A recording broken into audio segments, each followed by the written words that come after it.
नमस्कार, मी मिहिकाची आई. मला किडन्स बद्दल एक फीडबॅक द्यायचा आहे. मागच्या वर्षापासून मी खरं तर मिहिकाला किडन्स जॉईन केलं, पण जे ती 2 तास तिथे घालवते ते एकदम फ्रुटफुल जातात.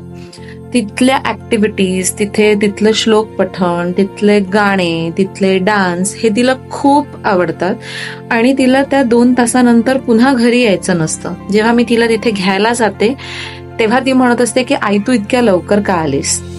आणि मला डेलिबरेटली हे सांगायला आवडेल की तिथला सगळा स्टाफ खूप छान आहे. तिच्या सगळ्यात फेवरेट टीचर हर्षदा टीचर आहेत. तिच्या 2 मावशीज खूप फेवरेट आहे, एक तर मंगल मावशी आणि दुसऱ्या रेखा मावशी. अगदी ते त्यांची सगळ्यांची वाट पाहत असते, त्यांच्याशी तिला गप्पा मारायला आवडतात. इव्हन तिथल्या पूर्ण स्टाफच खूपच छान आहे. डब्बा किंवा डब्यातली एखादी भाजी आवडत नसेल तर ते तिला अगदी प्रेमाने खाऊ घालतील. अशा छोट्या छोट्या गोष्टी इतक्या छान आहेत किडन्सच्या की आम्ही खूप खूप थँकफुल आहोत. आणि मी सगळ्यांना रेकमेंड करेल, जे पण वर्किंग पेरेंट आहेत त्यांनी नक्की किडनचा विचार करावा आणि किडनलाच एनरोल करावं. थँक्यू.